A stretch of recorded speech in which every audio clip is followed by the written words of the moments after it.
Зараз ми послухаємо слова президента України Володимира Зеленського.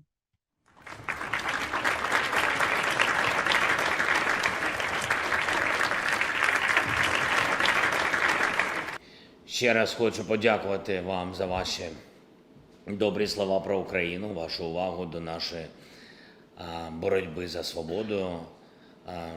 Дякую пану ректору, всім присутнім, дорогі студенти, студентки.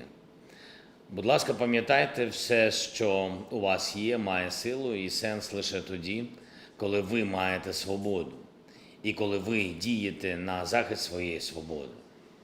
Без свободи життя втрачає сенс, людина може фізично існувати і поневоленою, але це точно не назвеш життям. І де б ми не були, в будь-якій країні, на будь-якому континенті, всюди свободу цінують однаково. Всюди свобода або вже є, або колись стане найвищою цінністю, бо це в природі людей.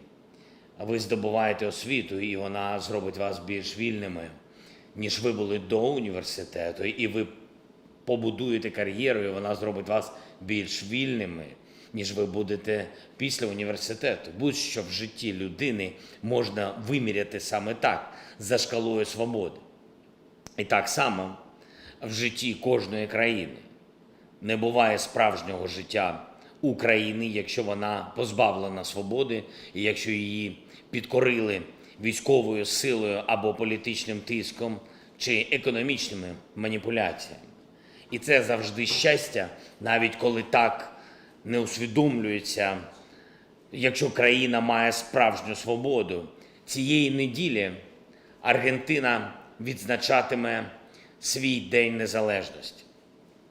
І хоч трохи завчасно, але від усього серця я вітаю вас із вашим днем та бажаю вам, вашій країні, щороку відчувати тільки більше свободи. Ми в Україні відзначимо свій День Незалежності теж влітку, 24 серпня, але в абсолютно інших обставинах. На жаль, поки не бачимо можливості, щоб Росія припинила свою жорстоку колонізаторську агресію проти нашої країни. А щоб вибити окупантів з усієї нашої землі та звільнити від поневолення всіх наших людей, нам потрібен час. Ми ніколи не хотіли цієї війни. Ми не йшли на землю будь-якого іншого народу. Це Росія прийшла на нашу землю, спалює наші міста, вбиває, депортує наших людей. Для нас це війна за свободу. І тому ми боремось попри все і не віддамо нашої свободи. Але я хочу, щоб ви знали, в цій війні вирішується доля не лише українців, в цій війні вирішується значно більше. Я наведу такий один приклад.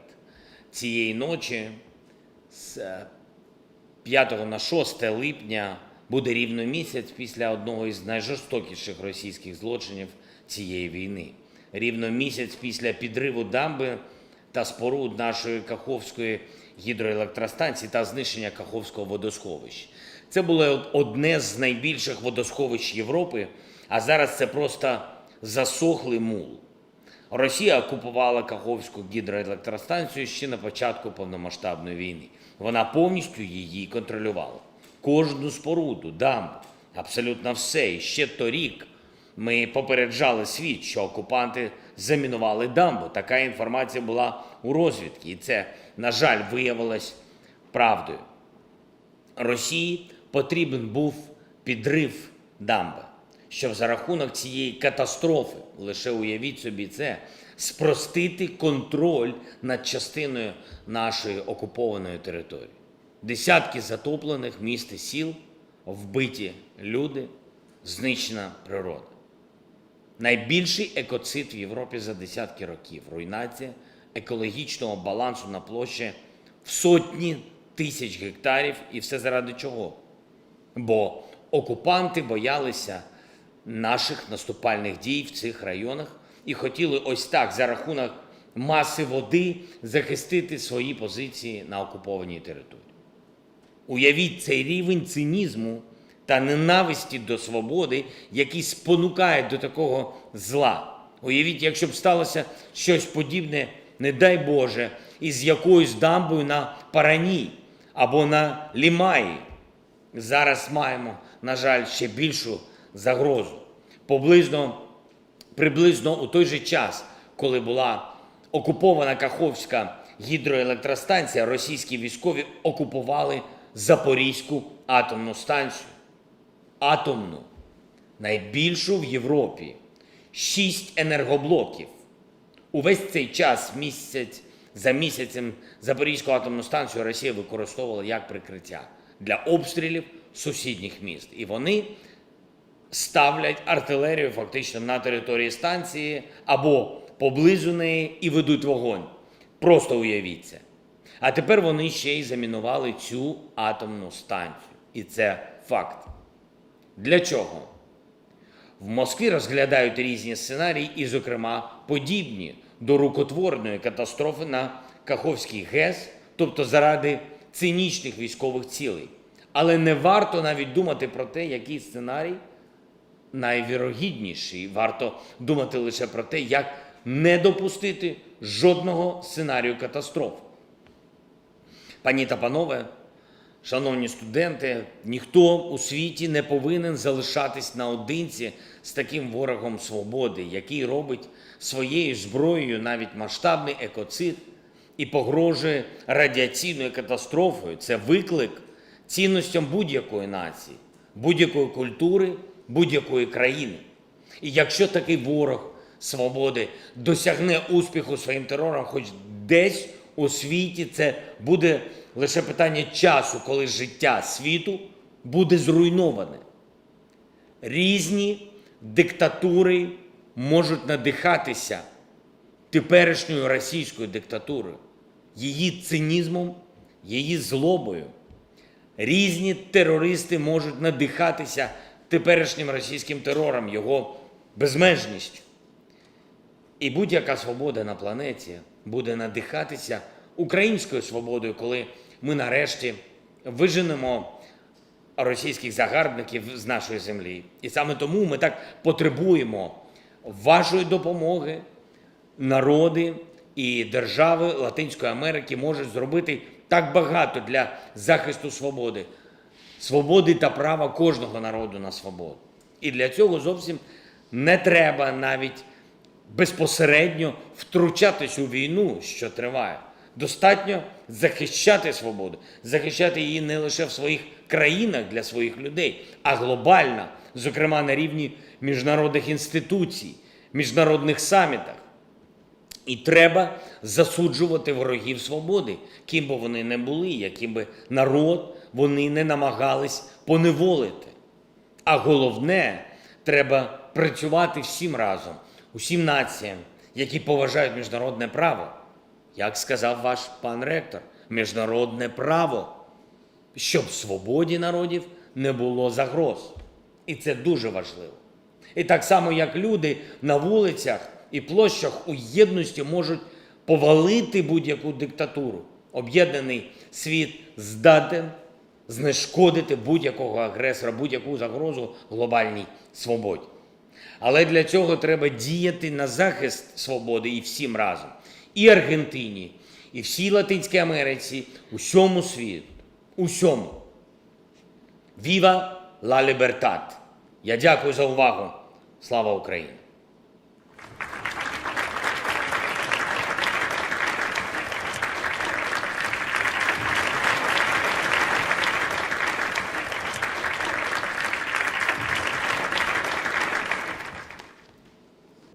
Дуже дякую, пане президент, за те, що ви взяли свій час для того, щоб поговорити з нами. Ми надзвичайно дякуємо за цю подію, яку ви змогли представити нам і всіх студентам України. Ми почнемо питання задавати вам. І перше питання. Дякую. Дуже дякую, ваш президент, за свій час. Я з факультету психології.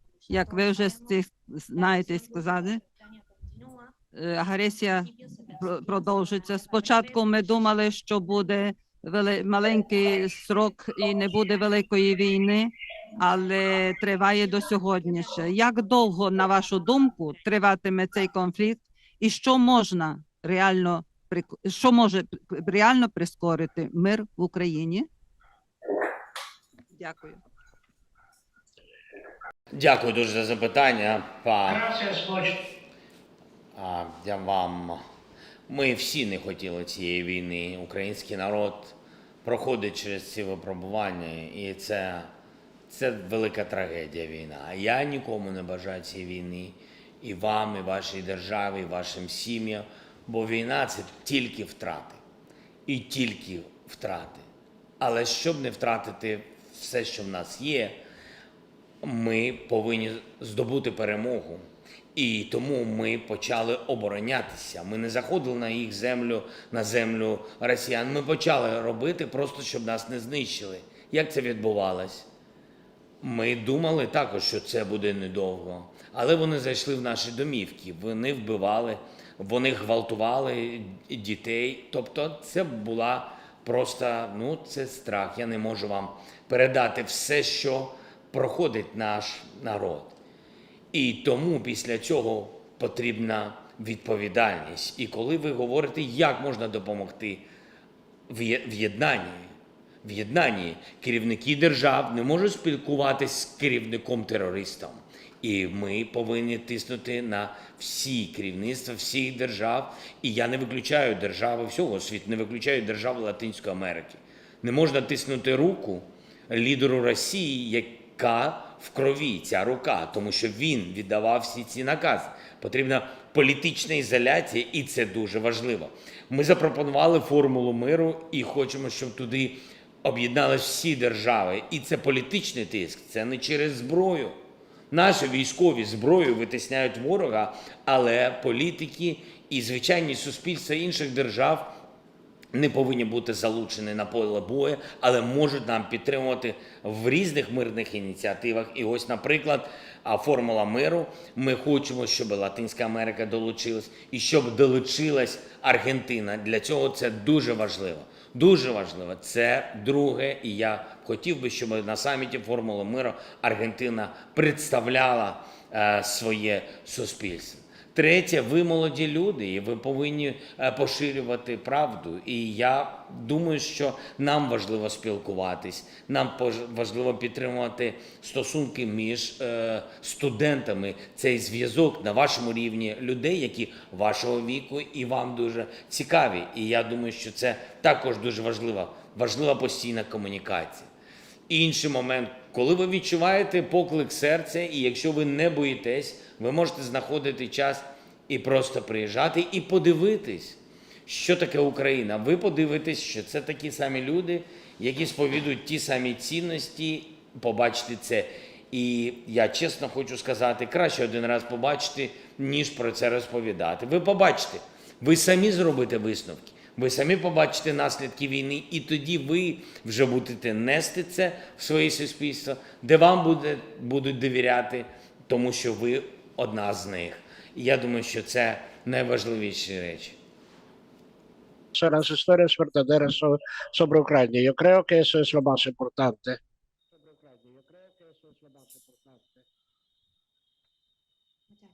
Дуже дякую. Muchas gracias. Vamos Дуже a continuar дякую. con las siguientes preguntas. Продовжуємо слідуюче питання. Vamos- Добрий день, пане президенте. Я вчу адміністрацію в університеті. Ми знаємо, що багато держав світу підтримують Україну та надають їй значну фінансову та військово-технічну допомогу. Як чув багато, як це важливо для вас допомога з країн Латинської Америки. Чого ви від них очікуєте? Як, на вашу думку, можна розвивати співпрацю між Україною та Аргентиною сьогодні та після завершення збройного конфлікту? Дуже дякую. Muchas gracias, Martín. Дуже Vamos a дякую, hacer Мартин. la tercera pregunta. І Así слідуюче después usted питання, puede щоб ви responder ambas відразу juntas. відповіли. Celeste, tu pregunta. Hola, buenos días. Добрий Mi nombre день. es Celeste, soy Celeste, abogada de Derecho. факультет Quería права. preguntarle, en primer lugar, ya Папа, як і багато інших світових лідерів, бере активну участь в пошуках миру. Були залучені африканські та латиноамериканські лідери і президенти, як із Сходу, так і з Заходу. Яким ви бачите ці зусилля і наскільки ефективними, на вашу думку, вони є для забезпечення тривалого миру? Яку роль повинен і змогли би відреагувати інші держави? Розкажіть, будь ласка, детальніше, з чого складається ваша формула миру з 10 пунктів? Дуже дякую. Я хотів би закінчити перше запитання щодо того, коли закінчиться війна. Війну закінчити Росія могла давно, якщо вона вийшла з нашої території. І ось коли вони вийдуть, краще, щоб вони вже йшли, менше буде жертв. Це дуже важливо. Ось коли ми відновимо нашу територіальну цілісність, вийдуть вони, або ми їх витиснемо, то тоді і закінчиться ця війна. Але потім буде друга частина – це справедливість. І батьки, які втратили дітей, діти, які втратили батьків, чоловіки, жінок, жінки своїх чоловіків, кохані люди втрачали один одного. Не можна просто, ну ось, все, ми закінчили, вже ніхто не стріляє, так не вийде. Закінчення війни – це справедливість, а справедливість – це перш за все вироки вбивцям. І ось коли все це буде організовано, коли все це буде підтверджено, тоді закінчиться війна. Ми будемо наближати цей час. Тепер, що стосується питання Мартіна, мені здається, так хлопця звали. Щодо того, чим можна допомогти. Перше, доєднатись до санкцій. І це дуже важливо. І якщо країни європейського континенту в більшості своєму вони доєдналися до санкцій. Тобто Росія, а саме керівництво Росії, повинно відчувати, що вони ізольовані. Не можна їх приймати в деяких державах африканського континенту, не можна мати їм бізнес з Латинською Америкою, вони не відчують ізоляцію. Тому санкції на час, поки не буде справедливості, на час, коли Росія закінчить свою агресію. Санкції різні. Вони і політичні, вони і економічні. Це зменшення, обмеження товарообігу з Російською Федерацією. І це дуже важливо. І тут країни Латинської Америки можуть зайняти більш активну позицію. Далі, що стосується гуманітарної підтримки. Ну, ви ж знаєте, Україна не буде стояти на колінах, але ви прекрасно знаєте, що таке війна. І якщо та чи інша держава готова гуманітарно підтримувати, це багато різних речей, починаючи від допомоги в лікарнях, закінчуючи різними медикаментами, технікою щодо розмінування, броньовані швидкі. Це дуже важливо вивозити поранених і щоб не було вбито лікарів. Тобто таких речей їх дуже-дуже багато. Також підтримувати політично резолюції України на майданчику Організації Об'єднаних Націй. Наприклад, у нас зараз виклик такий екологічний, як я вам сказав, затоплені домівки, можна допомагати звичайним людям. І якщо хтось чи керівництво якоїсь держави не готове допомогти зброєю, окей, але це звичайні люди, цивільні люди. 4 тисячі домівок затоплено. 4 тисячі. Як відповісти, чим допомогти цим людям? Так всім.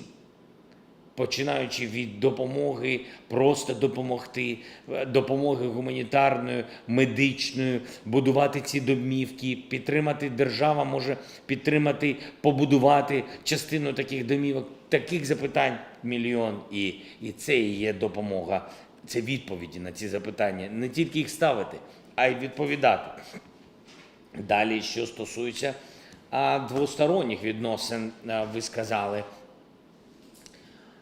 ми готові працювати. Сьогодні для України це економічна стабільність в час війни. Вона дуже важлива, тому що нам потрібно в час війни, але ніхто не відміняв пенсії, заробітні плати людей звичайних, медсестер, лікарів, вчителів тощо. І на все це потрібен бюджет. Де брати ці гроші? Повинен працювати бізнес.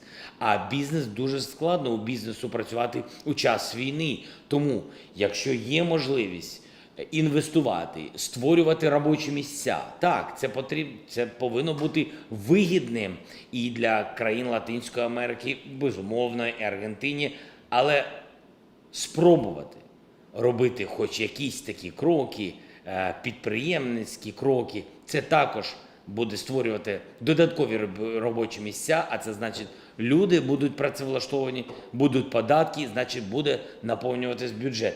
Такі речі дуже важливі. І повинні тісні стосунки між нашими державами. Я не бачу, щоб у України були дуже тісні стосунки з Аргентиною. І я вважаю, що це дуже погано. Україна дійсно може бути гарним партнером в багатьох напрямках, в різних сферах. І я б хотів би більше спілкуватись і щоб наші уряди також працювали разом. Що стосується вашого запитання щодо папи. Ви знаєте, у мене були зустрічі з папою Римським, і у нас були гарні зустрічі. Я його просив допомогти мені з поверненням наших дітей. Це один із важливих пунктів і важливих викликів. Пункт формули миру, але це виклик для всього нашого суспільства. Це повернення депортованих дітей. І йдеться мова про тисячі, десятки тисяч дітей, які були вкрадені Російською Федерацією, вивезені на територію Росії. Я дуже просив Папу Римського допомогти мені з цією місією, з цією гуманітарною місією, щоб знайти можливості тиснути на Росію і повернути наших діточок. Є діти-сиріти, а є діти, яких відірвали від батьків, є діти, які втратили своїх батьків у час цієї війни. Але ми повинні повернути всіх. І це один із пунктів формули миру, як я сказав. А друга частина вашого запитання була, що таке формула миру. Дивіться, ви правильно сказали, 10 пунктів. І харчова безпека, і ядерна безпека, і повага статуту ООН, і повага територіальної цілісності України, екологічні виклики і багато різних речей, які дійсно дуже важливі для нас. Це обмін всіх полонених. Тому, ви знаєте, ми можемо про ці пункти говорити дуже довго. Найголовніше, всі ці пункти формули миру, вони не загальні речі. Вони як рішення всіх криз, які реально ми пережили або переживаємо. Якщо ми говоримо про пункт ядерна безпека, ми не тільки тому, що ми боїмось ядерного підриву, який може бути на Запорізькій атомній станції, тому що ми свідки цього, і тому що Росія дійсно захопила атомну станцію із 6 блоків. Ми розуміємо, що може бути, якщо на станції бойовики, а там 500 російських бойовиків, які замінували станцію. І ми це не просто говоримо. У нас був Чорнобиль. Це світова трагедія, а ця трагедія може бути іще більшою. І ми це не говоримо, як тільки Україна, тому що це виклик не тільки для України. Це буде виклик для всього світу. І ось про що я говорю, що ми всі ці кризи пережили або переживаємо. І ми ділимося, на жаль, цим трагічним досвідом, і у нас є рішення цих пунктів. Але для цього нам потрібно об'єднання світу навколо цих проблем, політичний тиск на Росію і рішення всіх цих криз. Дуже дякую, пане президент, за ваші відповіді.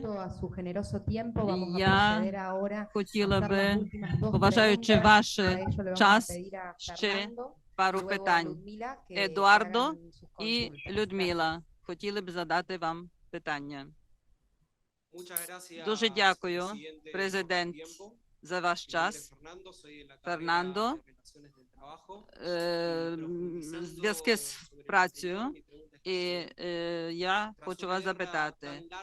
Кілька днів тому назад Як ви собі уявляєте майбутнє зв'язки між Україною і Росією, як інституційного, державного, так і з людського, між людьми?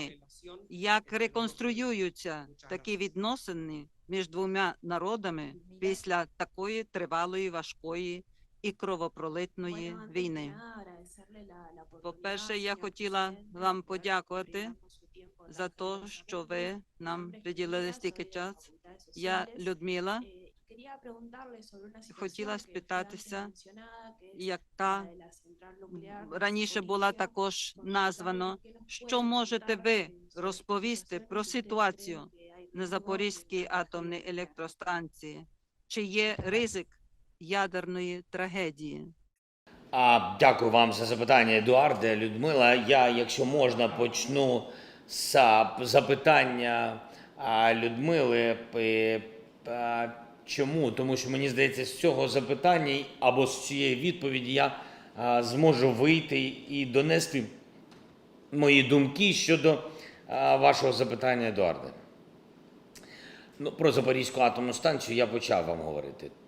Тобто ви повинні зрозуміти, ця станція, вона дуже велика, уявити її складно, тому що це як місто. І сьогодні на цьому місці, як я сказав вам, на цій станції, на території станції знаходиться 500 бойовиків. Там є вибухівка, і це точно. І ви повинні зрозуміти, там є важка зброя, легка зброя, і дійсно є 500 бойовиків. І коли я говорю терористи, я правий, тому що там є як армія, як представники регулярної армії, так і найманці, і вони реальні терористи. Що відбувається? Ми маємо інформацію від нашої розвідки. А чому ми її маємо? Ви повинні зрозуміти, що весь став, який там працює, технічний персонал, це громадяни України. Вони там працювали в момент захоплення цієї станції. І тому, так чи інакше, ми отримуємо ту чи іншу інформацію. Дуже секретно, але ми її отримуємо. І ось що ми знаємо, що розташована вибухівка в 2 блоках. Для чого це робить Росія? Для того, щоб був локальний підрив, якщо це їм знадобиться. Тепер, для того, щоб вірити в це або не вірити, ми повинні з вами зрозуміти, для чого вони це роблять. Так само, як з Каховською дамбою із затопленням, вони це робили, щоб зупинити наш контрнаступ, тому що вони на полі бою слабкі. І вони можуть зупиняти нас тільки такими терористичними актами і трагедіями. Так само після підриву нашої гідроелектростанції, підриву дамби, було затоплена велика частина території, і, як я вам вже сказав, 4 тисячі домівок. Тепер вони розглядають можливість вибуху на Запорізькій атомній станції для того, щоб був викид, ядерний викид, і для того, щоб весь світ відреагував на те, що це ядерний викид, і це не якісь там жарти, і треба зупиняти цю війну, але вони хочуть не зупиняти війну, вони хочуть зупиняти наш контрнаступ для того, щоб заморозити конфлікт. І це найстрашніше, що може бути. Ви повинні знати, заморожений конфлікт – це те, про що ви до цього запитували. Це ніякі не інвестиції, ніякий не бізнес, не розвиток громад. Це значить не повернення всіх наших людей. Заморожений конфлікт – це те, що було в 14-15 роках у нас. Це був заморожений конфлікт. Для чого їм він потрібен? Для того, щоб за 2-3 роки відновити сили своєї армії і знов повернутись і зруйнувати всю нашу землю. Тобто вони не хочуть ніякого миру, і я хочу, щоб ви це зрозуміли. І на цій території великої станції є представники МАГАТЕ. І ми відправляли туди, ми дуже вдячні, що ця міжнародна інституція там. Але ви повинні зрозуміти, Людмила, якщо ця станція як місто, а там є 4 представника МАГАТЕ, 4, що вони можуть там контролювати? Що 4 людини можуть там бачити? Там по станції пересуваються люди на машинах. Там така територія велика. 4 людини, навіть якщо вони чесні, вони не зможуть проконтролювати нічого. І тому терміново світу треба тиснути, щоб станцію передали перед керівництвом МАГАТЕ і щоб бойовики вийшли з території цієї станції. Але зараз ви почули нашу відповідь, для чого це потрібно Росії і для чого вони захопили станцію.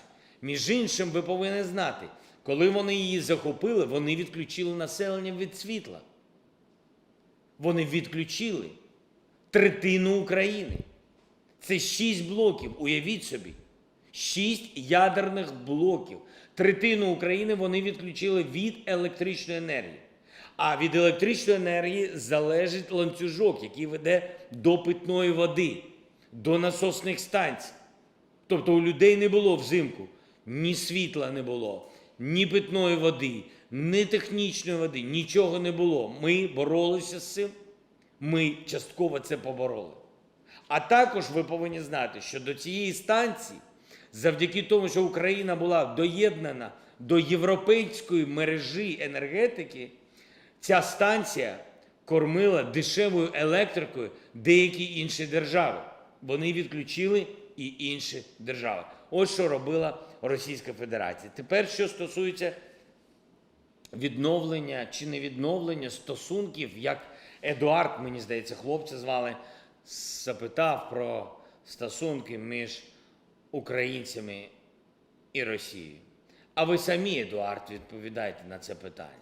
Якщо прийшли до вас в дім, вбили когось з рідних, потім гвалтували когось з ваших знайомих, потім спалили вашу землю, потім замінували сільськогосподарські землі, щоб ми не могли вирощувати хліб, а потім атакували всю зимку нас ракетами. Уявіть собі, нам на голову прилетіло біля 4 тисяч ракет на цивільне населення. Я не рахую зараз всі ракети і снаряди, які летіли на військових. Це війна, ми воюємо, але я говорю про цивільне населення. Вони вбили людей, по кілька тисяч шкіл зруйновано, вбиті діти.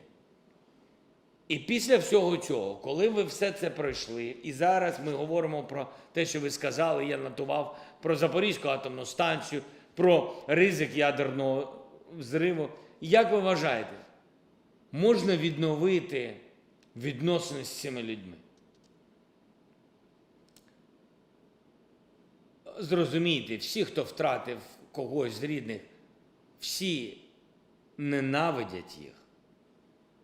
Ненавидять вбивць, ті, хто закликали нас вбивати, і ненавидять так само тих, хто мовчали, тому що в цей момент нас вбивали. І є ліки цьому. Історія показує, що справедливість повинна бути. Вбивці сісти за ґрати. Земля повинна бути відновлена, контроль Україною своєї землі. Агресор, як це було в багатьох війнах світу, агресор повинен визнати, що він агресор. Він повинен сказати, він повинен вийти, не чекати, коли його витисне зброя і армія з нашої території, а вийти. Будуть нові, напевно, колись люди на території Росії, і вони повинні визнати, що це трагедія, яку вони принесли на нашу землю, в Україну і на землю в цілому на землю. І коли все це буде, і до цього вам потрібно ще буде, Едуард, додати час. Час. Я впевнений, довгий час. Інших ліків у мене немає. Дуже дякую.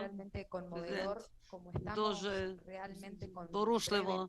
Ми маємо на превеликий час мало, і тому хочемо вам подякувати від імені всіх організацій університету і нам, як студентів. Це дуже гарний історичний зустріч, яка залишиться в нашій пам'яті до кінця нашого життя. Так що ми надзвичайно вам дякуємо. Ми таким чином закінчимо нашу зустріч. Дуже вам дякую. Дуже дякую вам. Дуже дякую. Дуже приємно. І прекрасна зустріч. Вибачте, ми говорили сьогодні так часто про час і дійсно не вистачає часу на все. Але повірте, я дуже хочу, щоб Україну почули в ваших прекрасних державах, в Аргентині, в усій Латинській Америці. Для нас це дуже важливо. Ми високо цінуємо можливість говорити з вами. І я б дуже хотів, щоб лідери вашого континенту дали можливість нам зустрічатись частіше. І я думаю, наша зустріч жива, наживо, також буде дуже важлива. Я вам бажаю всім тільки миру і довгого життя. До побачення.